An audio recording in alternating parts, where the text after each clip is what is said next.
We had almost succeeded. After 2 world wars, we built a new world, based on the inviolable rights of every single person. With a revolutionary agreement, the Universal Declaration of Human Rights, adopted 70 years ago, translated into every language, and now available even in the script for the blind.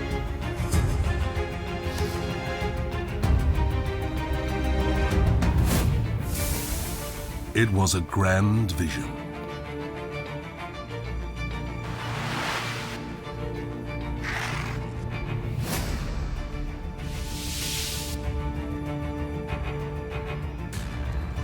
Chen Guangcheng is a human rights activist from China, in New York.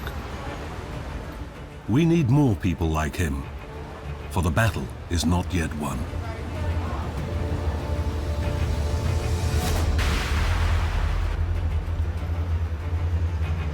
The fight continues. Our hard-won achievements are in danger.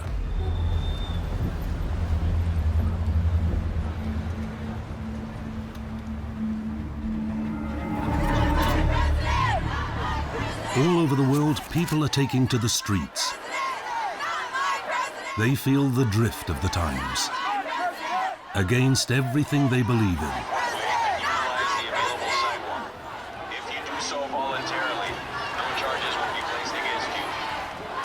A new generation of leaders is undermining democracy and human rights.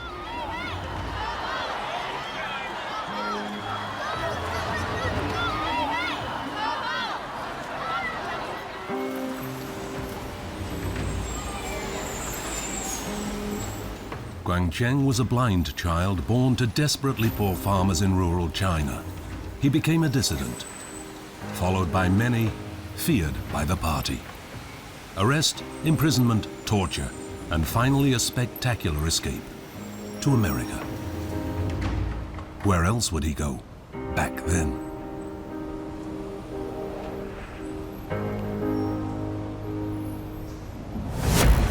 Chen Guangcheng was persecuted for taking the words seriously that China had signed. 30 articles, the inviolable rights of every single human being, a fundamental law of humanity. 我觉得怎么说呢？这个文件描述了一种我们人类值得追求的一种生活方式。虽然我们目前生活离它还有一段距离，但是我们只有不断的朝着这个方向去努力，那我们的生活现实才会贴近这样一个文件所要求达到的一种生活状态。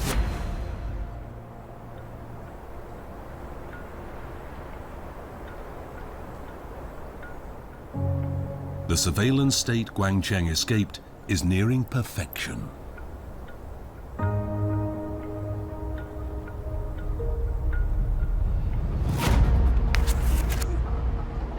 In a high-tech park in Beijing, people are developing the technology for a 21st century dictatorship.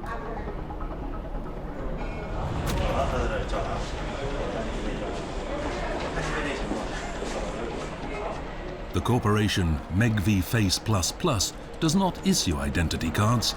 Their face is the identity card. For the controllers, it's an open book.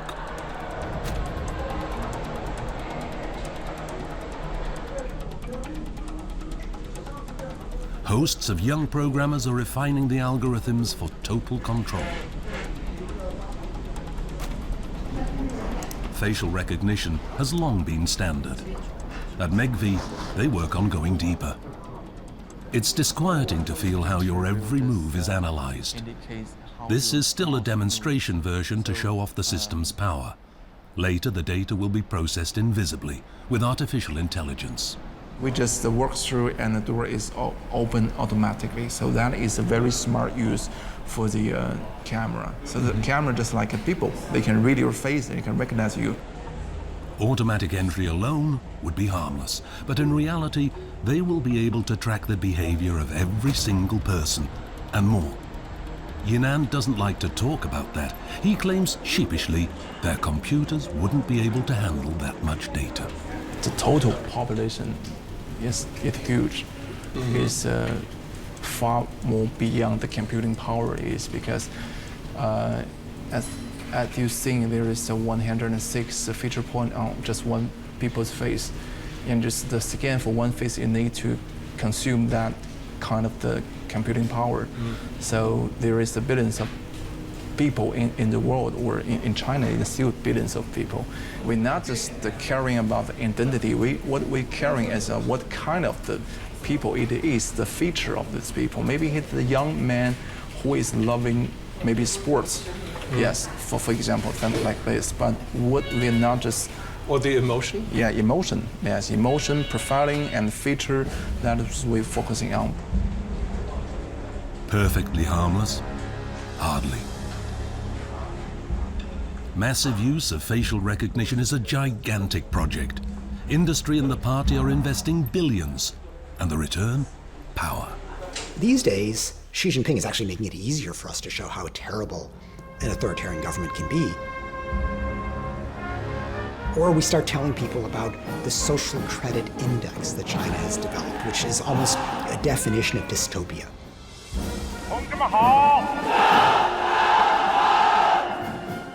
They are in the process of giving everybody a score based on, sometimes are you a good neighbor? Do you put away your garbage? But very quickly, how loyal are you to the Communist Party? You can't get on the train. You can't get a passport. You can't live in a decent city. You can't send your kids to a decent school. And so it's an effort toward total control using facial recognition software, artificial intelligence, putting this all together, and they've got you. This is the future in China.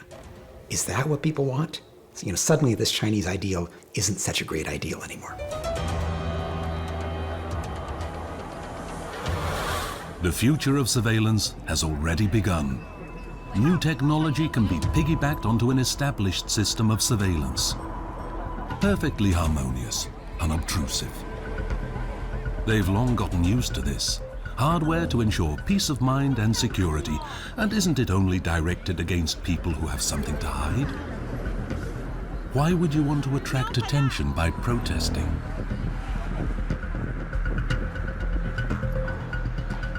Xinjiang, China's Muslim province, has gone a long way down this road.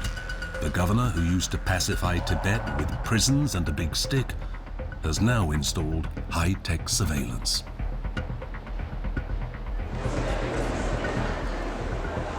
Cameras following people at every step are just the beginning, and China is probably just an early adopter.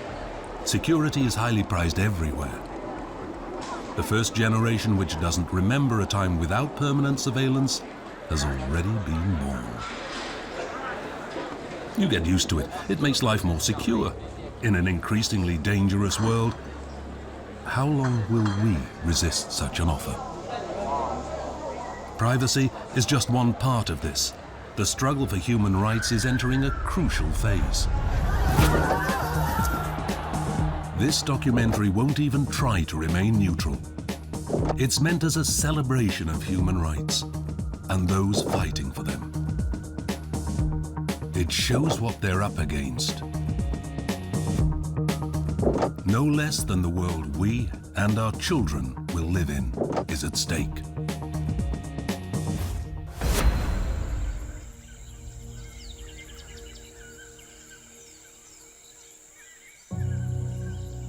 Guatemala is a spectacularly beautiful country. But since the time of the conquistadors, it's also been prey.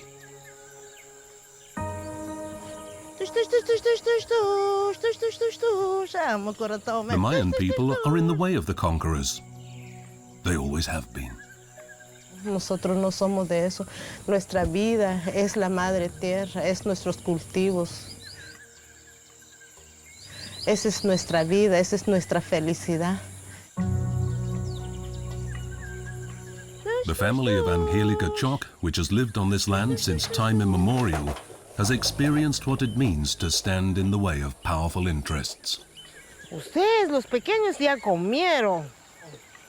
Le toca comer los grandes. Angelica preserves the memory of her husband, a teacher, in a shrine, a room to remember the day when mercenaries from the mining company attacked their village with rifles and machetes. Los extrañamos, los queremos, los recordamos. En memoria de ustedes y con el permiso de ustedes, hoy llegamos a mediodía. Muchas gracias. Cuando llega mi hijo José Manuel y donde él me dice verdad, se arrodilla delante de mí, así como estoy, y me dice, mamita, mamita, han asesinado a mi papi. Mi papito está muerto.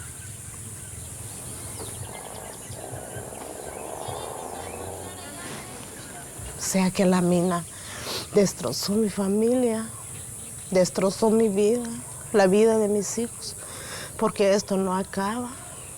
Mis hijos sufriendo, traumados.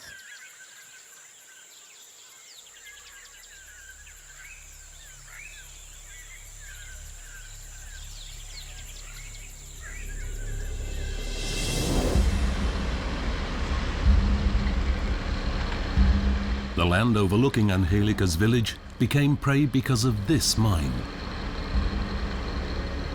Canadian companies are extracting nickel from the ground and selling it all over the world. The people have no say.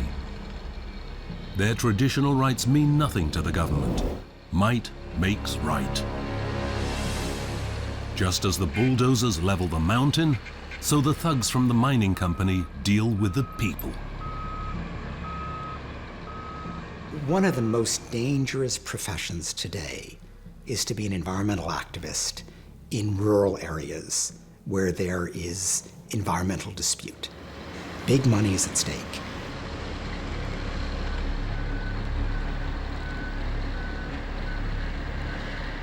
People are willing to spend that money, including on assassins, to get rid of what they see as the civil society obstacles to continuing their resource exploitation. So what you see around the world is that the people in the activist field who are most likely to be killed are the rural environmentalists.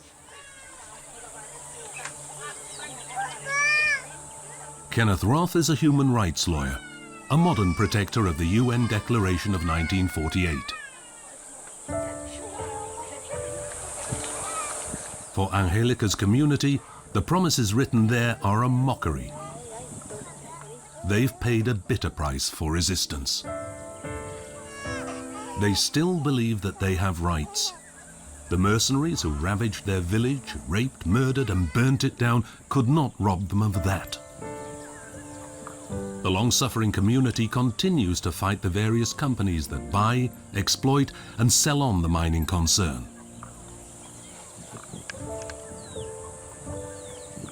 Es un hermoso amanecer para mí, sin pensar nada. En esa tarde, ahí fue que mi vida ya ha cambiado. Mi vida se ha destrozado.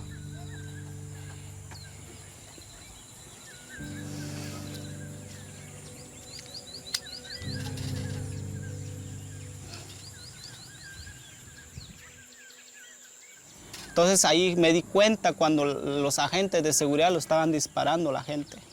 Y yo me quedé ahí, escuchando a la gente gritando. Y yo dije, ¿qué es lo que sucedía? ¿Qué es lo que está sucediendo? ¿Qué les pasa a esa gente? Están gritando. Escuché el disparo. Y ahí fue que mi vida cambió. Ahí me quedé boca abajo, sin conciencia, sin nada.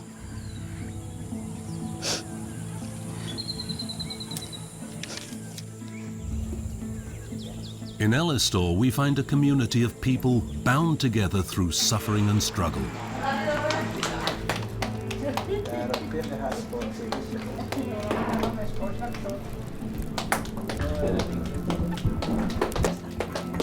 Angelica and Germán have become close allies. In the meantime, they've learnt that they actually do have rights and that they're not alone. ¿Cuántas personas más han sufrido como yo por otras empresas aquí en Guatemala o en diferentes partes del mundo? ¿Cuántas mujeres han sufrido como yo, el cual se han quedado callados o han sido amenazados? Creo que es momento que debemos de ser escuchados y de unir nuestras fuerzas y de decir que aquí no más, porque nosotros aquí, las defensoras, somos nosotras las que vivimos en nuestras comunidades. Angelica's story is not finished. There is new hope. Human rights are making progress, as we will see, in spite of everything. Are fighting overseas. We have to be smart. New populists have learned from the old dictators. They stir up discontent and hatred, turn the people against minorities, and build up their base. It's the same pattern everywhere. Once in power, they undermine the independent judiciary and destroy the free press with the power of the police, or tirades against fake news. When there's no one left to control them, elections become irrelevant. Human rights, an empty phrase.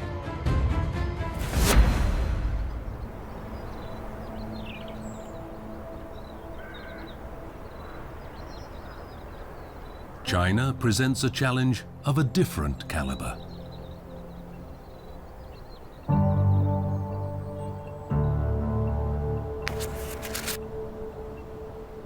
The ancient empire is rising once again, determined to shape the world of the 21st century, every aspect of it. A challenge we do not yet fully understand. It goes beyond our imagination. Professor Zhang Weiwei from Shanghai is a prophet of boundless self-confidence.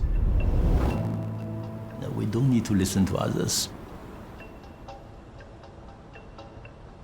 It's crucial, 1.4 billion people cannot be wrong.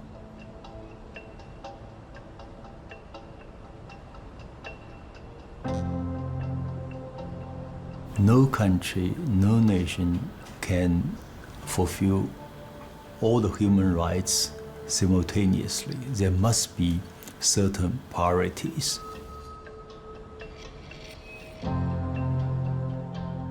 We should, first of all, get rid of the poverty.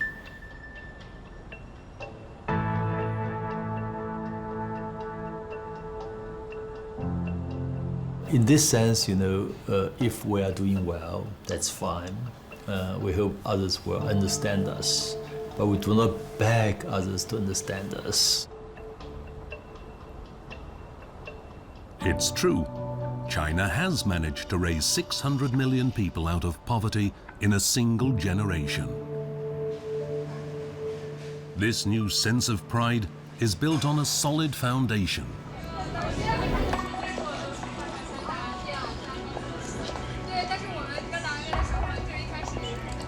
Fudan University in Shanghai is a talent incubator for the new Middle Kingdom.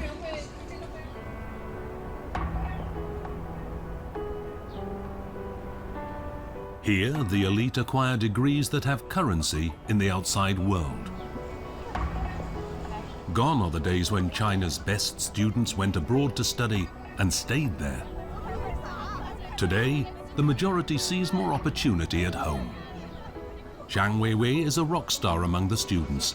His self-confidence inspires them. Other countries, definitely not in the United States. Chinese people maybe live in a similar lifestyle and share quite some similar values with the other countries, but also Chinese have their own opinions and their special characteristics, and I will just try to explain something about it. I think that lots of people, my foreign friends, they said that, oh, you China want to lead in the world at that way. I think maybe I need to also tell them what's the Chinese philosophy is and what the Chinese people think about the shared future of the mankind. And it is quite different from what the United States said and what the hegemony is. I always say Chinese may know the West 10 times better than the West knows China. China hasn't felt this proud since the time of the emperors, and it clearly feels good.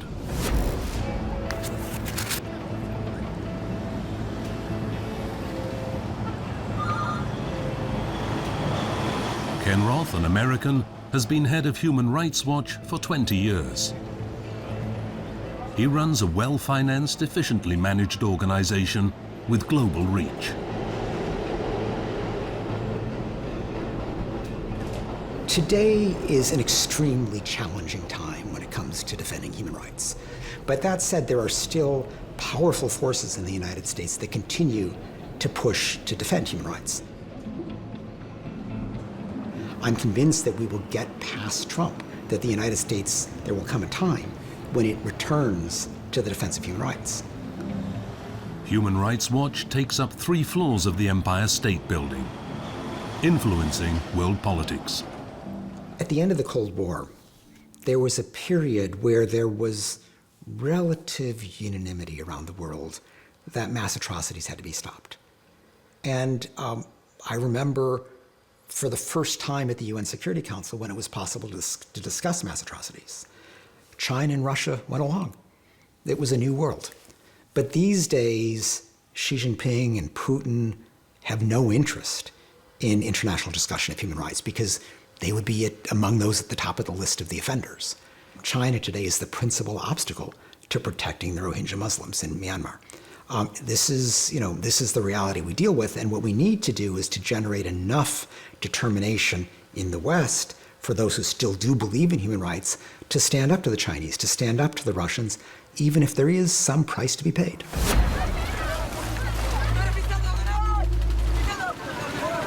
What's happening to the Rohingya of Myanmar at the moment is something the world would prefer not to notice.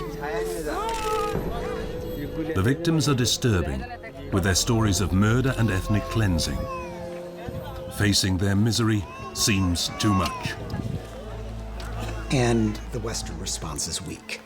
Now, part of that is that few people believe in military solutions these days. Where you've seen military interventions in places like Libya, it hasn't worked out well. And so the real question is, what other forms of intense pressure can be put on a country in order to deter those kind of atrocities? One of the hard parts, and I can testify to this, is that you have to make sure, as an American, to always raise the issue of human rights. You don't have to raise it first, but you do need to, in some conversation, make clear that the rights of the individual are what our modern society should be about.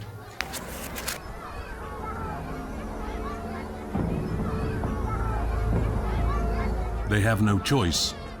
They're fleeing to a neighboring country that doesn't have enough resources to take care of its own. Nevertheless, Bangladesh offers shelter. If the world took an interest in what's going on in Myanmar, here they could see it. Mumtaz can barely walk. Her wounds will not heal. Rohingya women were subjected to a weapon of mass destruction intended to break the will of an entire people. Rape.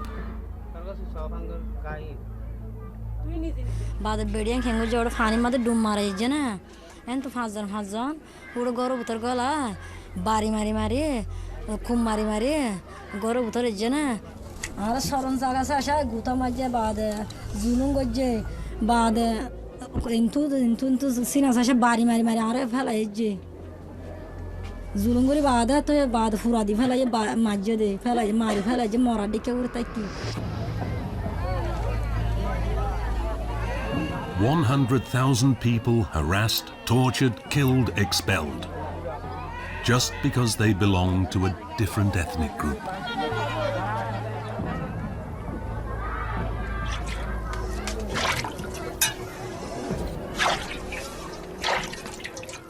دردبادی ترت دلمون هلا گاره گریب گوی ترندل مارر تو گوری بعد تو من زارگاره در کیاره کومار زارگاره تو زارگاره این هر زارگاره دیره بعد تو مرامده بگم ما ترى بيجتي گوری بعد ماری پره گور بتاعي تو حالا هذا تاي بشمال كل اللي هذا فعال يعني گور گلای دوار مانی ماده فواله ولا فلات سال تو نه برای این تانی له راس ماری پله دی اومده. Why is so little attention paid to the suffering of the Rohingya? Are we overwhelmed by the news of the misery all around us? Have we become jaded?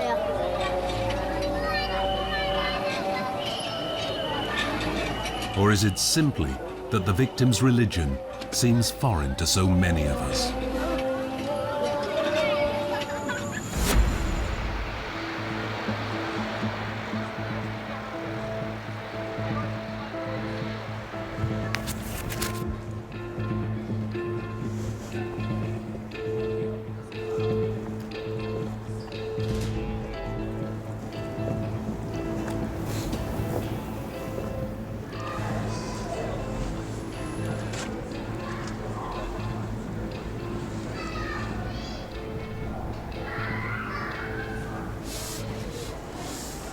Hier zu stehen, das heißt daran zu denken, wie intensiv, wie grausam und brutal wir die Menschenrechte missachtet und den Tod unzähliger Menschen organisiert haben. Hier zu stehen heißt, dem Scheitern einer Nation zu begegnen. Weil wir diese Geschichte haben, sollte Politik immer in Deutschland eine Politik für und mit Menschenrechten sein.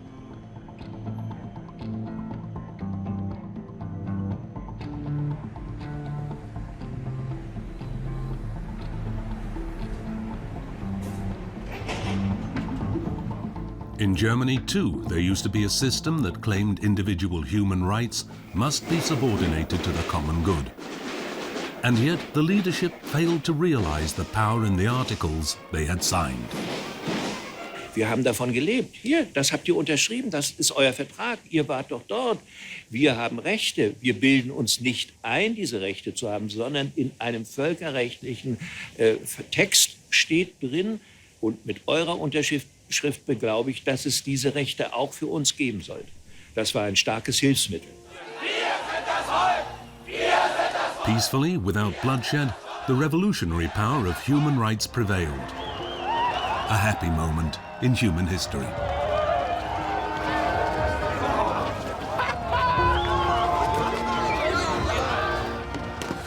For the veteran civil rights activist turned president, this moment represents an obligation.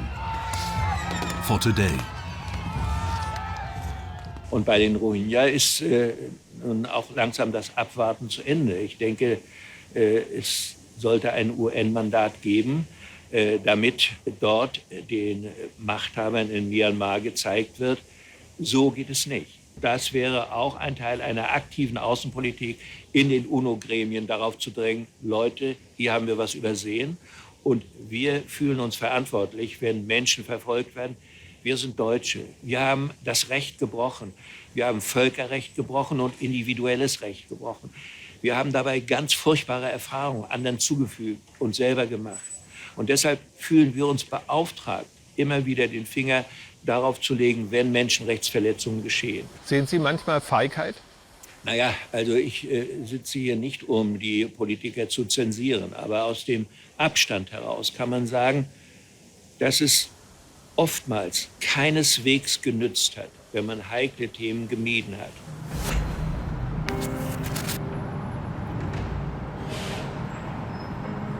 Manhattan, seat of the United Nations, refuge of dissidents. Such as Chen Guangcheng, the blind lawyer who stood up to those in power and paid the price. 大的，我觉得不管，即使我被送进监狱，我被他们拉到黑监狱里、黑小号里打，我都自己觉得我自己还能承受。可是这样的状况，我就觉得其实中国到了这个时候，已经没有任何的道理，没有任何的路可以和中共去讲道理了。唯一的办法就是通过，就是战胜它，就是找事儿，就是让你受不了，你受不了了。4 years of imprisonment and torture followed by indefinite house arrest. Until his escape, the barefoot lawyer was cut off from the people he had been helping. 那这些呢，都需要这个我们赤脚律师和大家一起来商量，就是慢慢的寻找法律依据，把它们推翻。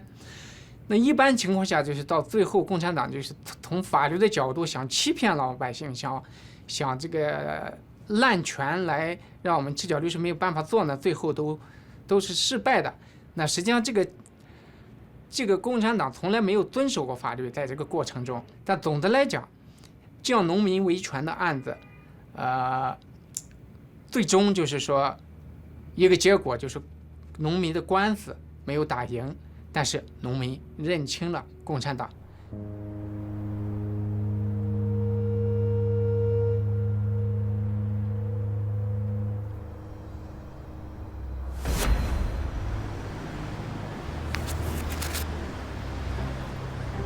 Technically speaking, Hong Kong is just an autonomous administrative zone of China. A peninsula with only limited freedoms, constantly in danger of being devoured. One student refuses to give in. 200,000 people come to the street 4 years ago. We name it as Umbrella Movement. Beijing originally promised Hong Kong to have one country, two systems. But now on, it's just turned to be one country, 1.5 system. The whole world followed this unequal contest, marveled at the students who brought hundreds of thousands of people onto the streets and paralyzed the inner city of Hong Kong for months. If Beijing dared to abridge the rights of Hong Kong, the world would be witness.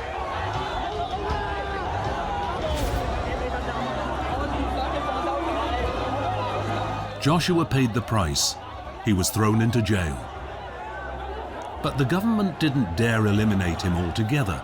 He had become too famous. Congressmen in Washington, D.C. nominated him for a Nobel Peace Prize. We believe we are the master of our homeland. And as the one who belongs to the future, we deserve the right to determine our own destiny instead of dominating the future by ruling class.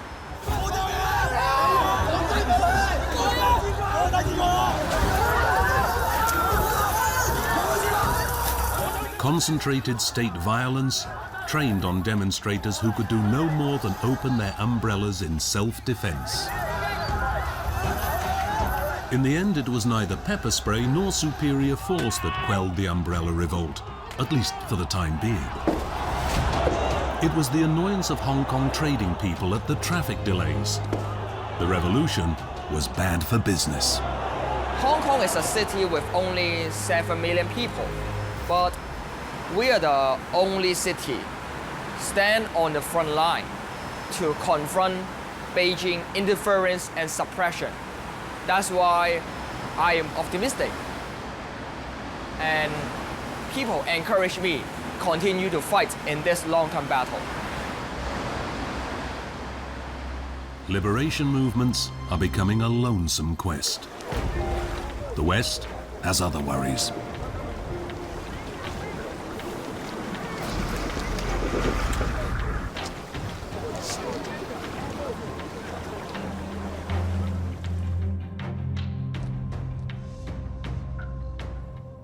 Wir haben so vieles geschafft, wir schaffen das.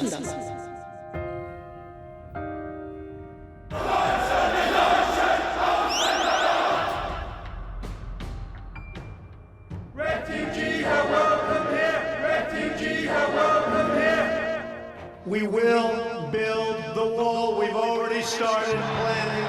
It will be built.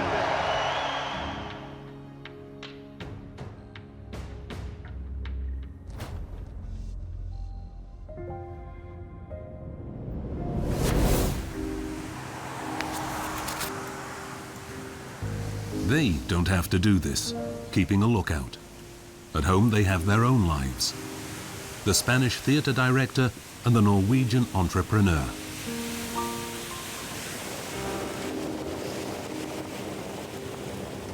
The government should be doing this, right? Instead of doing these strange deals with Turkey and with Libya. These politics are really criminal.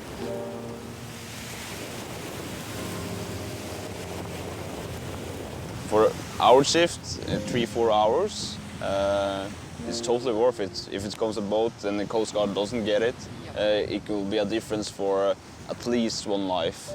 Yeah. And then it's worth it. They just arrive here and they just have to stay, and they really are being, they stay in ghettos because these camps are like ghettos. People are just there and they are in terrible conditions and they are treated like worse than we treat animals.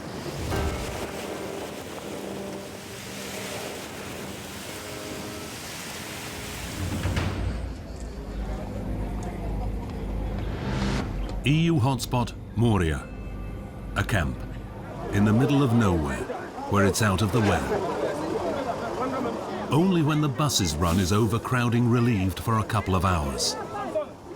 That is the time that the camp administration permits cameras inside. Even though many may be here for over a year, people aren't supposed to make themselves at home. Even the small coffee stand is too much like home, forbidden in theory. But the camp administrator has decided not to see what's right in front of his nose. Georgios didn't make the rules, and he doesn't let people tell him what to do. He's a Greek. Why today? Για μας δυσκολεύει η κατάσταση και βέβαια τα ανθρώπινα δικαιώματα καταπατώνται γιατί δεν μπορείς να έχεις 8.000 ανθρώπους σε ένα χώρο που είναι για 200-300. Είναι σαφές ότι καταπατώνται και τα δικαιώματα των ίδιων των προσφύγων, αλλά καταπατώνται και τα δικαιώματα και των εργαζομένων εδώ πέρα. Είναι σαφές και αυτό εγώ νομίζω είναι πρόβλημα ευρωπαϊκό και νομίζω ότι η Ευρώπη δεν μπορεί να το λύσει αυτό το πρόβλημα και από ό,τι φαίνεται δυσκολεύεται πάρα πολύ. Georgios was an art director in Athens, but then his newspaper went out of business. So he was glad of the job at the camp. He makes no bones about it. The camp is rarely as empty and peaceful as it seems today.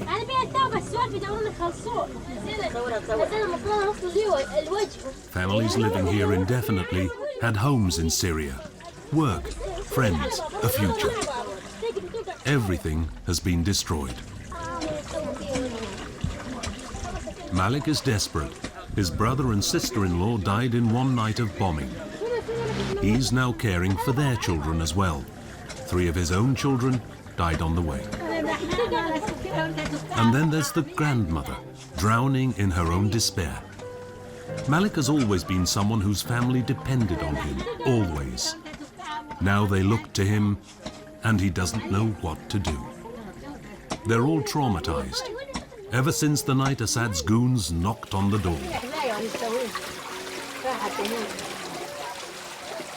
اعتقلت أنا وعائلتي، أنا وزوجتي، وكان معي 3 أطفال، وكنت أتعرض يعني الأنواع من التعذيب، يعني أنواع بشعة من التعذيب، يعني منها صدمات الكهرباء. لاحظ يعني اجري صارت تتنفس الألم يطلع من His children's wounds may be invisible, but they run deep. Malik is always worried when he and his wife have to leave the children alone in the camp. One time it was unavoidable. عند اخواتك. شنو سويتي؟ علي صوتك. ربطت الحبل. When they returned, little Belasan had put a rope around her neck. ليش خنقتي حالك؟ ليش؟ لأنه خالي عبد الله سمح أمي النوم. هذه التهيؤات من بعد ما لما طلعوا هن من السجن وأنا ظليت بالسجن. هل شافوا أشياء سيئة داخل السجن؟ شافوني وأنا عم بتعذب. وأمها تعرضت للضرب للتعذيب لحتى أخوالها دفعوا مبالغ باهظة من المال لحتى حسنوا يطلعوا الأم والأولاد. بقيت أنا بعدهم بالسجن بقيت 5 أشهر. أنا أهم شيء تكون حماية أطفالي. And now they're stuck in Moria. Forever, it seems. There's no room for hope in the narrow confines of the camp, despite the fact that the confinement is arbitrary. Hardly a necessity on this otherwise deserted land. Yeah, we are going to do the medical. Doctors Without Borders have left the camp and moved to the other side of the street. They no longer want to be a fig leaf for the horrendous conditions in the camp. Idoia Moreno has worked in the worst of hellholes and could cope with them, because she knew she had a home at her back where human rights mean something. Europe. And now this. En Congo, en la República Centroafricana, podemos entender que alguien se muera porque no hay un quirófano, que alguien no tenga acceso a medicamentos porque no llega el avión al medio de la selva donde tendrían que llegar los medicamentos. Para mí no es aceptable que las 8.000 personas, 2.500 niños y 6.000 adultos que están en Moria no tengan acceso a medicamentos cuando estamos en Europa. Es una locura. El por qué el rumor es ese, que quizás se busque tener a la gente en tan malas condiciones de vida para que no lleguen más. La realidad es que van a seguir llegando, incluso si las condiciones siguen empeorando como está sucediendo, porque tenemos que tener en cuenta que la gente no viene por gusto, la gente viene porque les están matando en sus países de origen. No es una opción, es la única opción que esta gente tiene.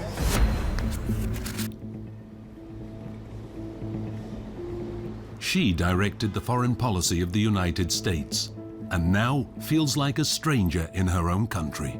The vibes are different, there's no question, but I am very troubled by the mood and atmosphere, and mostly by, I don't see America as a victim. We are the most powerful country in the world, and we have obligations to our own people, but our obligations to our own people is very much part of an environment where we care about others. So I have said that some of the things that are going on are not American. I am wearing the Statue of Liberty pin today for a reason, because that's what this country is about. And I will never forget, in November 1948, sailing by the Statue of Liberty and thinking what an honor and a privilege it was going to be for me. I was 11 years old and I knew about it, to live in America. And I, as a naturalized American, was very proud to sit behind a sign that said United States and talk about the importance of human rights.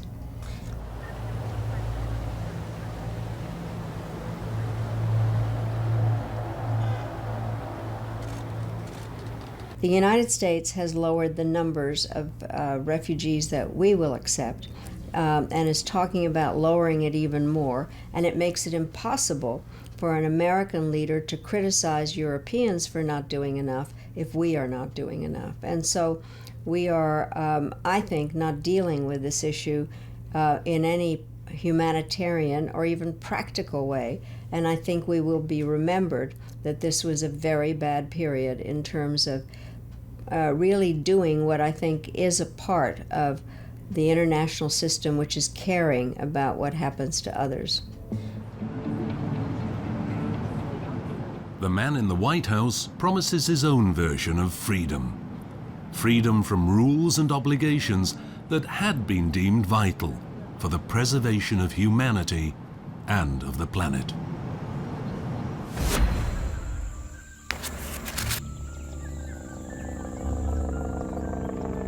The Declaration of Human Rights was a magnificent vision.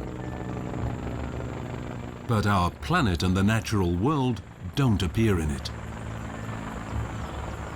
We need to think bigger now.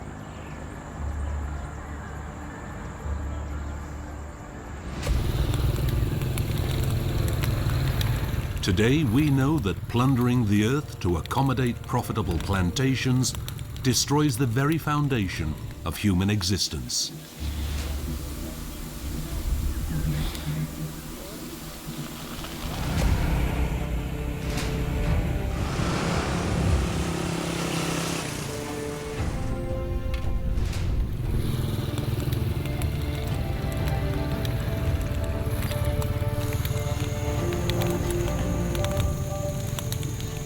Orang-utan from the Indonesian language means forest people.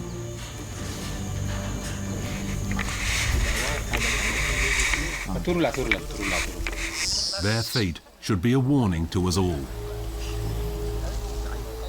We do not live in a separate habitat from theirs. There is only one.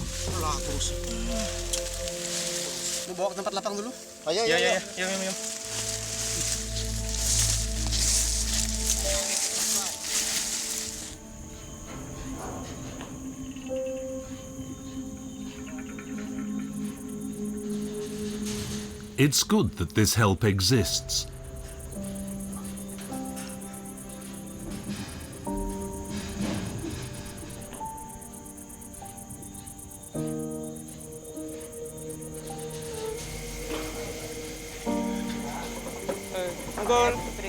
It's not enough to build an asylum for the victims of forest clearances.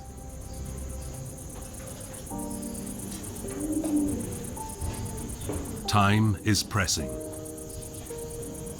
Currently, there are still forests where the great apes and their offspring can be returned to the wild.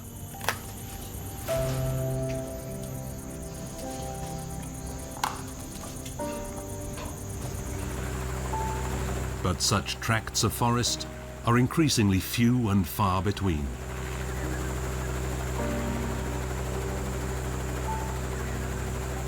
Human rights are meaningless without a planet fit for human habitation. A grand project that should not be put on the back burner. Freedom must be protected at the same time.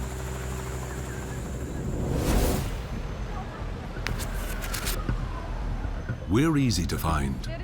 On the other side of the cemetery, right next to the criminal courts.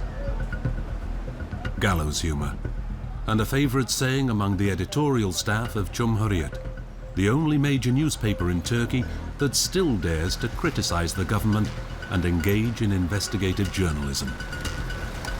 Protection and surveillance at the same time. Constant police presence is a small part of the price young editor Esin pays for her convictions. Many of her colleagues have already been placed behind bars. Murat Sabuncu spent 2 years in solitary after writing an article critical of Erdogan. Now he's editor-in-chief again. This is a man who will not be stopped. His paper needs such a man, with a sense of humor and broad shoulders.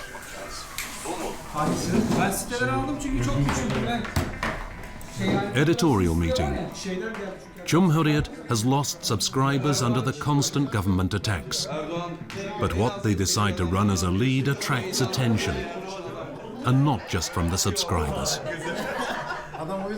Unbelievable, such cheerfulness under such pressure.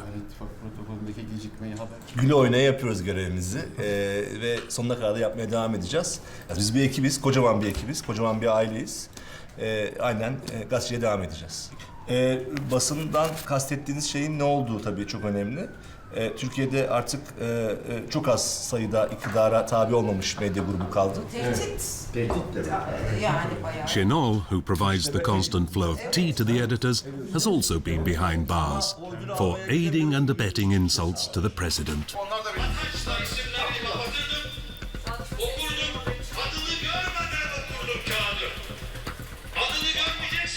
Web editor Bülent left a large publishing house loyal to the president to join Cumhuriyet because of his political convictions. The news of the hour will be downplayed by the official media. The opposition party elected a candidate who could pose a danger to Erdogan. But for that, he needs publicity. Cumhuriyet is online to break the silence.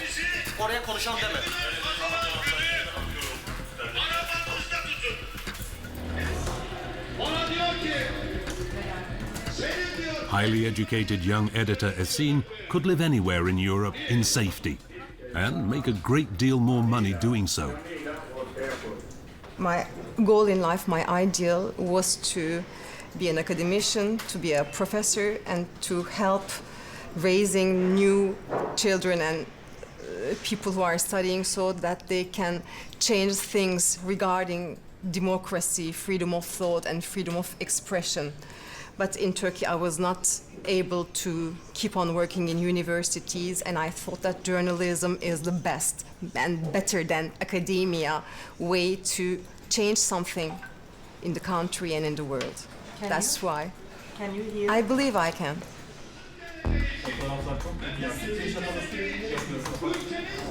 Eski emniyet müdürüne FETÖ'den gözaltı.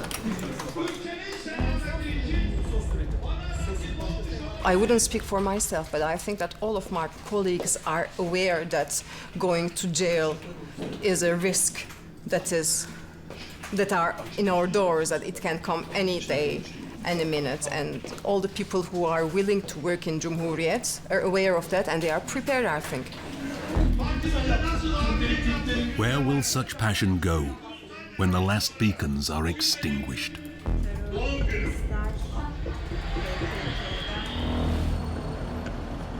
Istanbul, the modern cosmopolitan city between Europe and Asia, is slipping under the control of an autocrat. The waiters at the little cafe on the Bosphorus have grown used to the early bird with his stack of newspapers, sitting at a table ahead of time every day, waiting for the cafe to open. Murat needs this oasis of calm. He works 16 hours a day, every day. The burden on his shoulders grows heavier.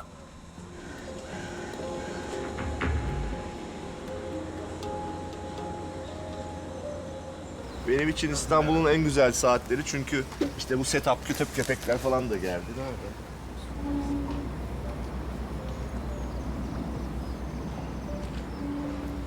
İstanbul'un en güzel, en sakin saatleri sabah 6-6:30 arası.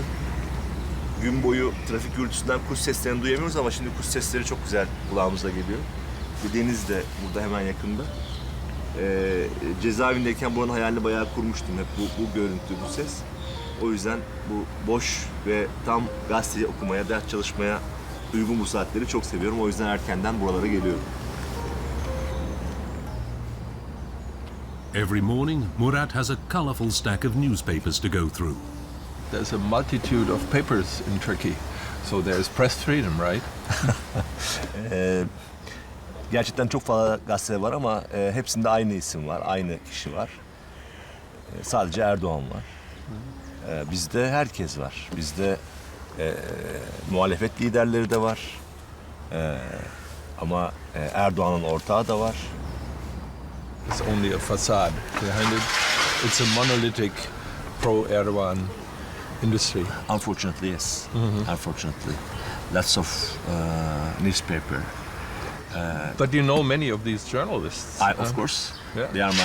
They are my friend. They are my ex-friend. They sometimes we work together. Unfortunately, I don't like to say another side, but another side, especially the journalists, must do something. All the journalists who was in the jail, and I know why they can't or why they didn't do something for the other journalists, because they're afraid. If you're afraid, you can be a journalist. In the face of such threats, how brave would we be?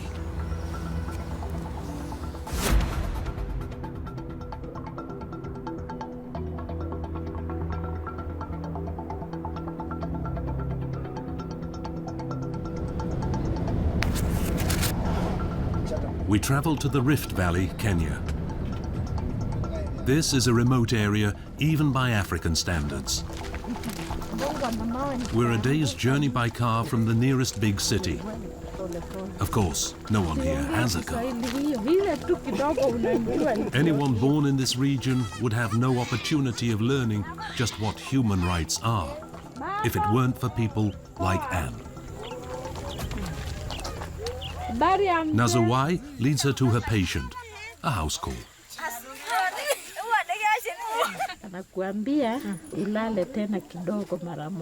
Anne's most important medicine is her gentle kindness. Sana sana madaktari wa nje hawaelewi jinsi wa jamii zetu zinapoishi, na wataweza kuongopewa sana na jamii zetu, hata kuwaeleza mambo zingine zao za kindani.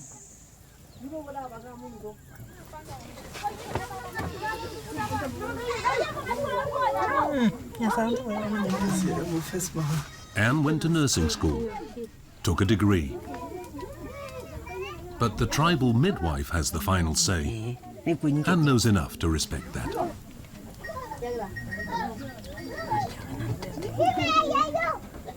A fifth child will soon be born into the tiny hut, and it won't be the last. 10 or 12 births are the norm in this community. Not all of them survive, and not all of the mothers.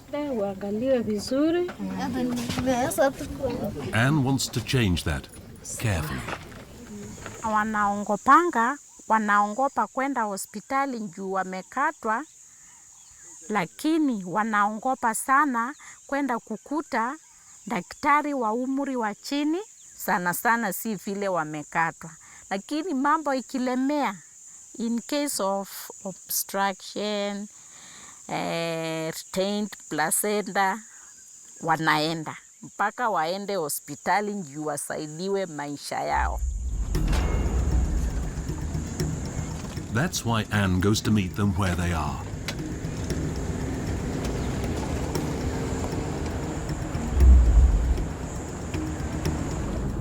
Taking the jeep is an exception to their routine. If the weather forecast hadn't threatened cloudbursts, the team would have taken a gentler path, by camel caravan.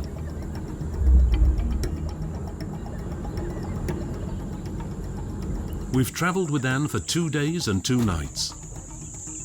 It's unbelievable what she is willing to take on. She will do anything, and always in the best of moods. Their work presents an opportunity. Open arms for everyone who will take them up on it.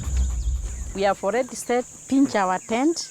We are waiting for the clients to come, treatment and family planning, so that they have space of their children, which they can afford to take to school, which they can afford to feed them.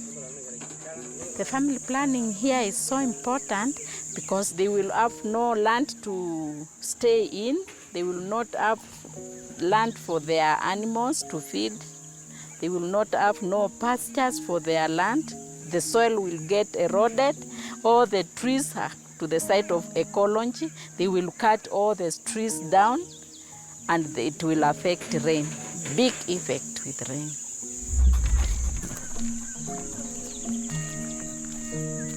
She comes to this remote area for a few hours or for a day.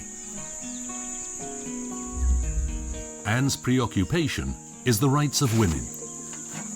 She wants them to realize what it means to take control of their bodies, to prevent unwanted pregnancy with pills or an implant, to escape the role of a fertility machine that demonstrates the potency of a man. So you are in a way the one who brings the human rights to these people? Yes, more than government at least. Yeah, in rural places, in remote. Are you proud of that? I'm very much proud. It's a call. It's my duty as a nurse to help them.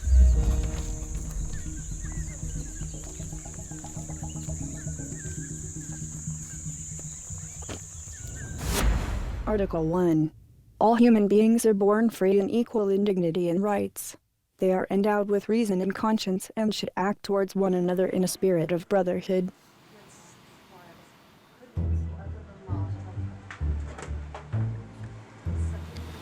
People like to ask me what I see in the future, but I want We have to know yet what to you deal think. successfully with the old challenges. And now, here comes a new one. Hi there. Humanoid robots will be making decisions for us. I've got lots going for me. So who will program their values? Kant or Confucius?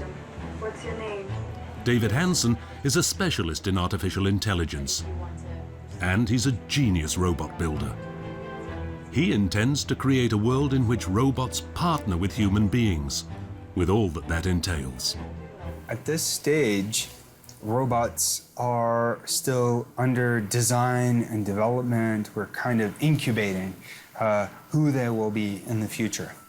So the architecture for compassion, for inner beauty is something that we as researchers and developers, we need to consider and design for. We need to understand how that happens in children because humans learn a moral compass by being nurtured by people, by being taught good, by not just by being shown data or given data, but by being given the core principles of kindness and working towards a greater good.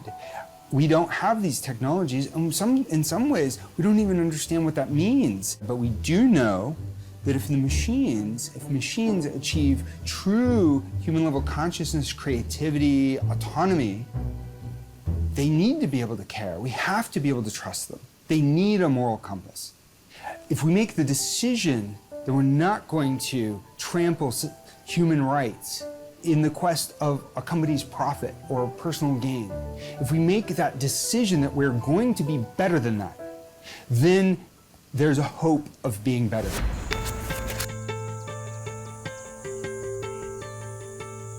Building a better world? I'm fascinated by robots, but I'd rather trust human beings like Anne.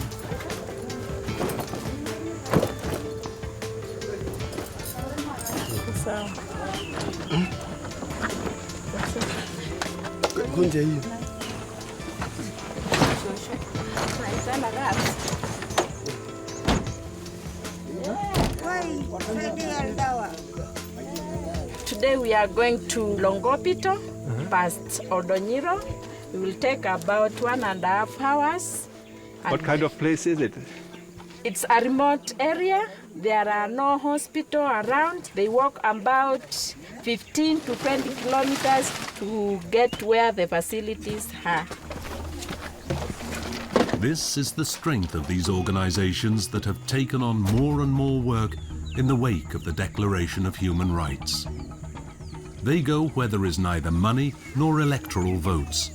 And in these places, they create the basis for human rights.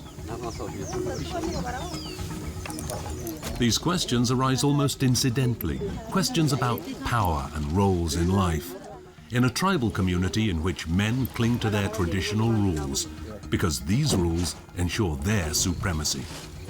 Ndio, tukiwa na wao, huwa tunawahurumia na tunajifananisha na wao, juu tunajua vile maisha yao iko na vile tunawarekebisha ndio wapate kuishi ile inawezekana.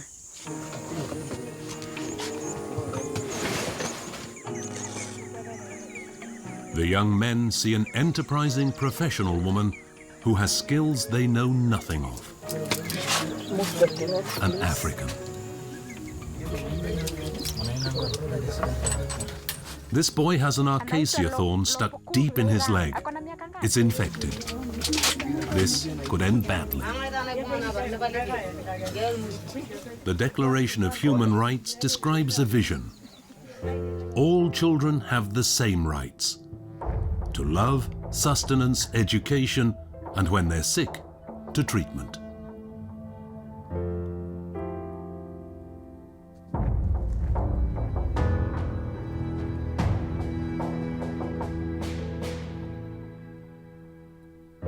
All are equal. And when will that be, finally?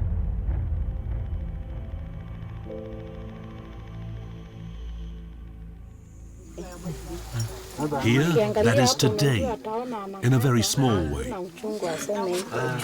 It's taken some time, but change is coming.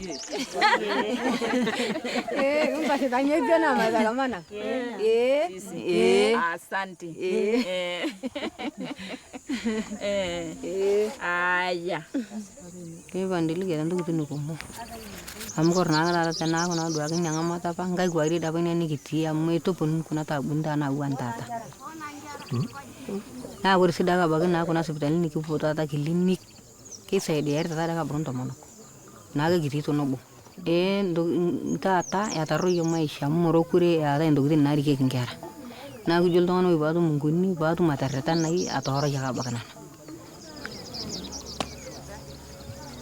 Sikit has helped birth hundreds of children. To change this society, you must convince the people and integrate their skills. Otherwise, you're trying to promote human rights while at the same time violating a primary one, the right to respect. Yo bang kita ria ntomono ko ngana itiu ntomono ngara na likina sia kana na jo kine jango na itini ntiu na kurdo apa ko na ngo chega na liga jegin jolo chenni nin jolo na liga jegi to no do ani turun ko chega ngora ngona ne jago ba ko ne jetu na ko na nya shida na tini ne jara ba ja kana yeyo.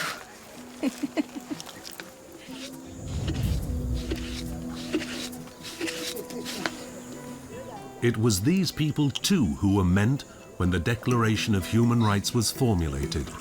Without Sikit, without the Ans of this world, the Declaration of Human Rights would be a blank sheet of paper. Forgettable.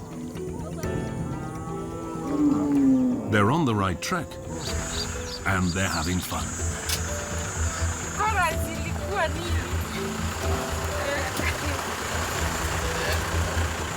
Asubuhi nimepewa watu wangapi dawa? 7, almost 10.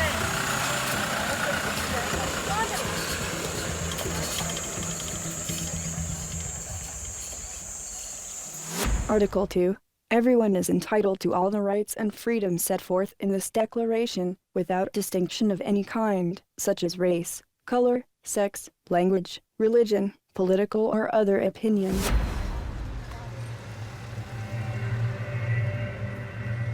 Islamic regimes, in particular the Saudi monarchy, demand priority for the harsh rules of their religion. For them, divine law has to be enforced, and if need be, with inhuman punishment.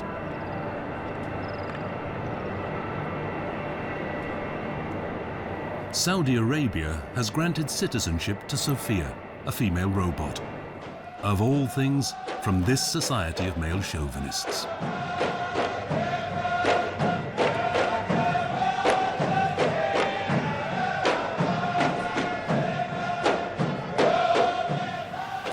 It makes sense that citizenship is important to humans because people want to have some say in what affects their lives.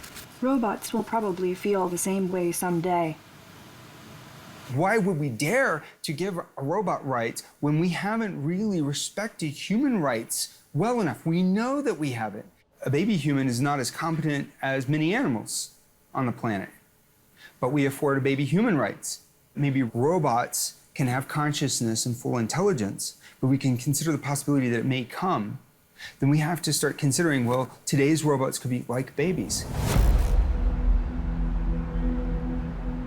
While some attempt to build the future by means of artificial intelligence, other societies curtail the freedom of thought for people.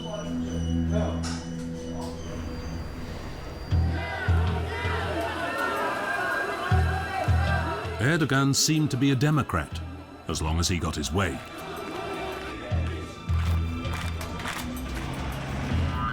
When the protests in Gezi Park happened, he changed. And the coup attempt in 2016 completed his transformation into a mortal enemy of freedom of expression.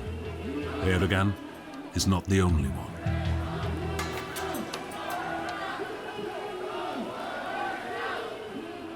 Autocratic leaders are figuring out how to manipulate democracy, how to get rid of the opposition, how to silence the press, how to lock up the dissidents, and then hold an election. Surprise, they win. But often the world is willing to just close its eyes and pretend that that was a good enough election to accept the legitimacy of what emerges. And that threat from within is a major threat today. Little Trumps around the world who are trying to do the same thing much more successfully. And it is posing a challenge to the West because there are relatively few leaders today who have both the moral authority and the reach to stand up to these autocratic leaders.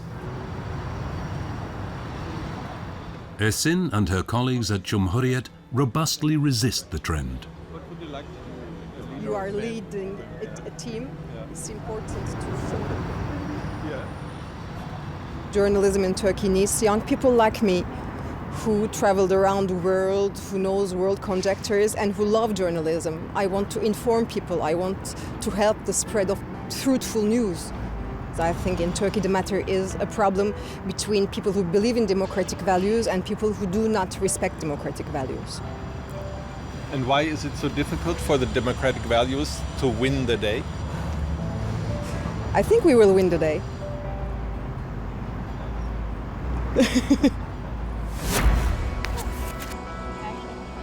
Other young people choose a different path. At Fudan University, Professor Zhang teaches the maxim China first. It's one disaster after another. From Chinese point of view, the West or the United States made a mess of Russia, made a mess of Ukraine, made a mess of Egypt, made a mess of Syria, whatever. So we said we reject this categorically. Same with Hong Kong. We have one country, two systems. But some people want to be radical. Say, let's have anyone on the streets we can get elected. No, no country adopt this political agenda. That's a problem. They want to make trouble for Hong Kong. But we said no to it.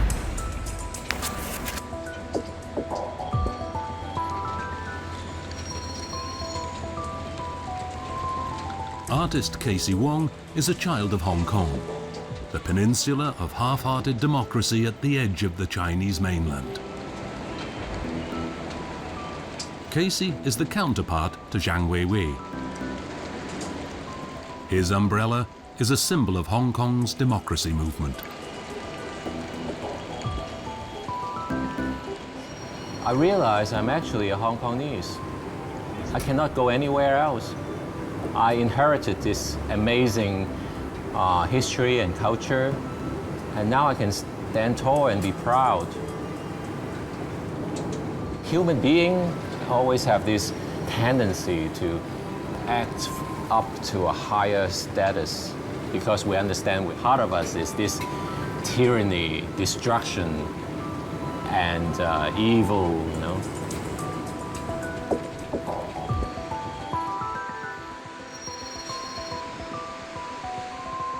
Casey's internationally successful works are a mixture of tradition and resistance.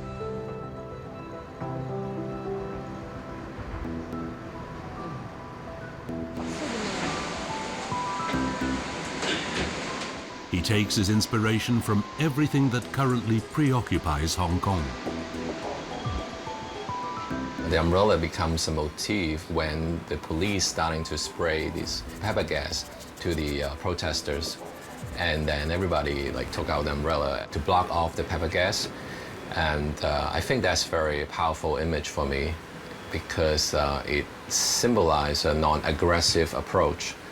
And metaphorically, you can understand that as the whole resistance towards bad politics from mainland China, from local governments, and when you see all this individual umbrella comes together, form this gigantic shield, and it's a very defining moment for me. It's the China that we're looking at right now. They're not afraid of anybody, and they can sacrifice the whole of Hong Kong. They don't care. We're talking about, what happened in 1989? They sent in a whole battalion of soldiers. Tiananmen Square, 1989. An army standing against a protesting student.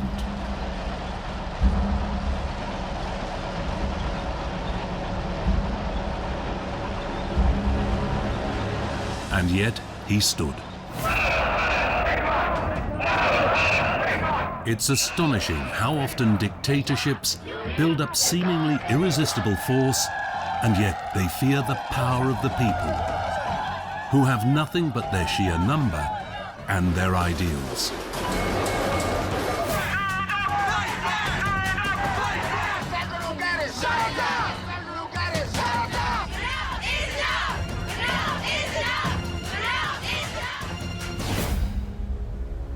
The Chinese leadership's nightmare is of a color revolution like that which swept away many Central European regimes. If this virus infects their country, it could lay waste to their power. Professor Zhang Weiwei sees this another way. To his mind, Western ways of thinking are on their way out. your system may be more vulnerable. In the long scale of history, I said this liberal democracy could be transitory. Don't really take it for granted or last. It has so many preconditions, including responsible citizens. Otherwise, it could be in deep trouble. Yeah.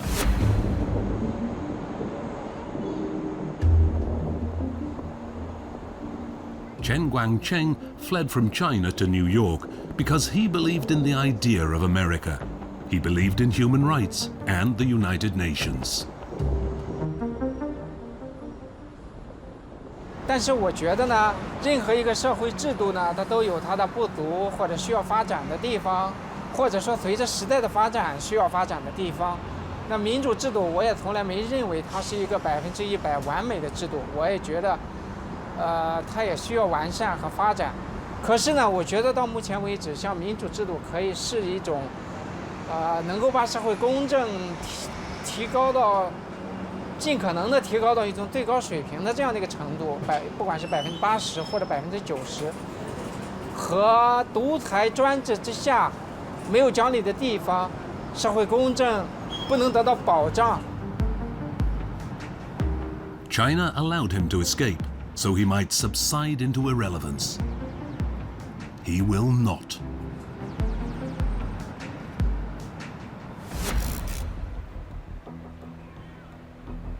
Budapest has been a city of refugees before, but this was different.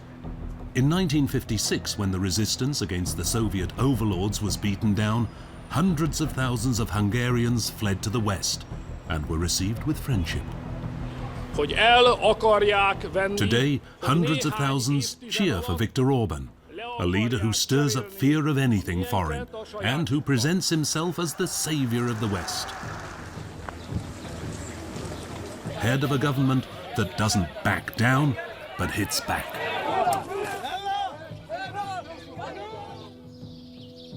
Orban is building what Donald Trump has promised, an impenetrable border.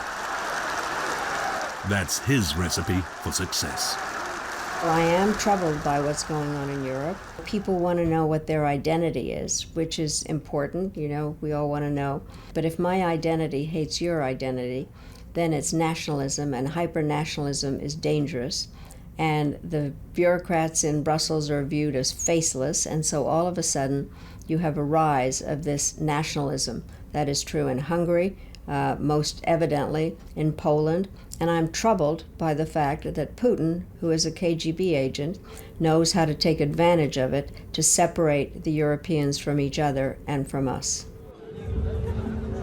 In Budapest, thousands of students protest the closure of their school, one of the premier universities of Europe. The Central European University is supported by billionaire George Soros. It teaches Western concepts of the rule of law. Its president, Canadian Michael Ignatieff, has fought in vain for the university. His institution is banned in Hungary and forced to close its doors. I think it'd be a devastating blow for freedom in this country, and I think it'd be hard to come back after that. These single-party states want to control everything. That's the drive, that's the driver.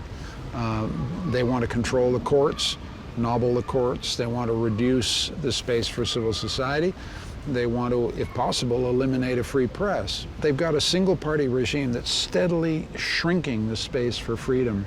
I don't see these regimes as passing phenomena. I see them as enduring features of the political scene in the 21st century, and I have to say, I certainly didn't expect it. The new spirit of persecution in Hungary will not end with refugees. Unless stopped, bullying never confines itself to one group. The government has other disruptive elements in mind. Poor people. A new law would spare more prosperous citizens from having to see them. Homelessness becomes a criminal offence, punishable by imprisonment, and so they're removed from view. The law fights not poverty, it fights the poor. Empathy is now punishable too. People who help refugees may go to jail, and relief supplies are forfeit if they're given to a refugee who has no right to asylum. In Hungary, that's practically all of them. The small group Migration Aid has been driven underground. Andreas will not give up. Ich bin in einer Familie geboren, wo ich der Älteste war. Ich habe 6 Geschwister und es ist eine Familie von einem Pastor, evangelischen Pastor, lutheranischen Pastor. Und ich habe das von Kleinkind auf mitbekommen, dass man Leuten, die Hilfe brauchen, hilft. Und das ist einfach von mir und meinen Kollegen, die dann noch mitarbeiten in diesem Bereich, das ist einfach, das ist in unserem Blut. The address of the apartment in the old building where they operate is only given out to trusted people. If Hungary's xenophobes find out where they are, it's over. Zurzeit ist eigentlich Migration Aid die letzte Organisation in Ungarn, die für Flüchtlinge humanitäre Hilfe leistet. In den vergangenen 3 Jahren haben wir sehr viel erfahren und wir sind auch härter geworden. Wir können sehr viel mehr ertragen. Hungary has sold its soul for a policy of exclusion. Michael Ignatieff has experienced the rapid change of the last 3 years. What he says about Hungary also applies to the German debate. We have a deeply built-in moral preference for us, not them, for our citizens, not for strangers. And the whole function of human rights, I think, is to cut against that. I don't think human rights kind of flows from some kind of natural instinct we all have to kind of care for other human beings. I don't think about that at all. It's the reverse. It's cutting against the bias that you have, that I have, to favor our own. You know, I trust people who look and sound like me more than I trust people who look different from me. I can't help it. That's the way I'm done, the way most people are done. And human rights says, wait a minute, okay, that's fine, but don't push that so far that you end up creating a brutal world that will be unsafe for you and your children. The last word has yet to be written. Budapest is also a city with a tradition of freedom.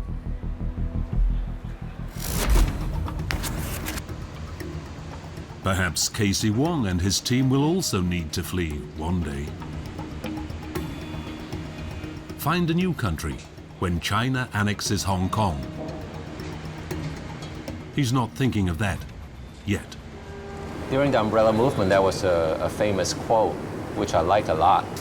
It goes like, it is not because that we see hope that we become persistent, but because of our persistence, it will bring hope. I like that a lot. So I constantly remind myself, just be persistent of what I do, there will come hope.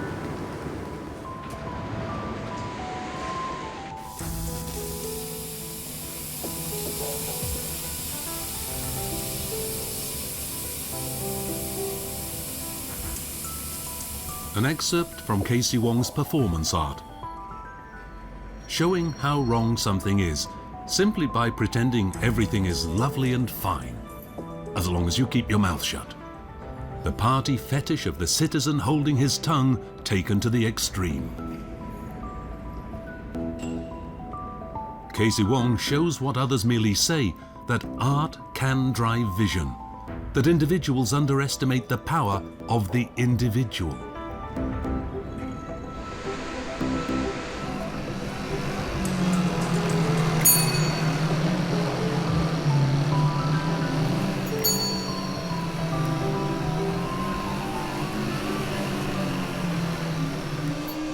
All those people who contribute in the umbrella movement, right?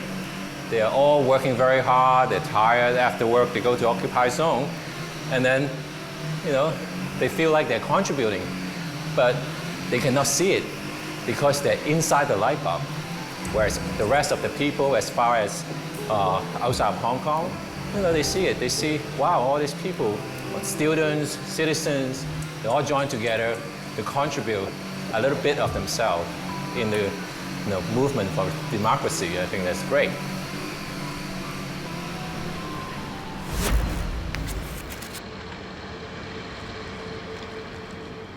And yet there is progress, over and over, against the apparent trend.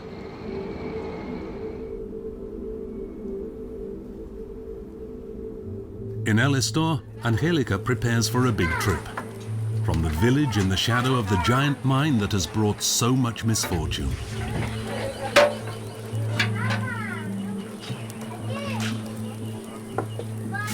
Yo sé que tengo derecho para poder exigir justicia, para demandar y para que también las empresas que nos hacen daño paguen por esos daños que se nos ha hecho, ¿verdad?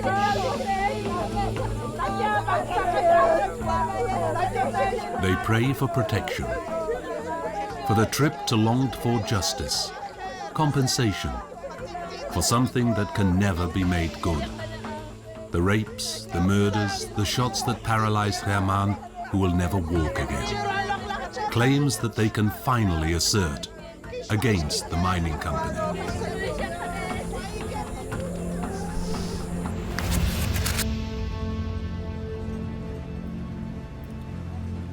Nine years after the crimes committed at El Estor, Angelica and Germán land in Toronto, at the headquarters of the corporation that once owned the mine.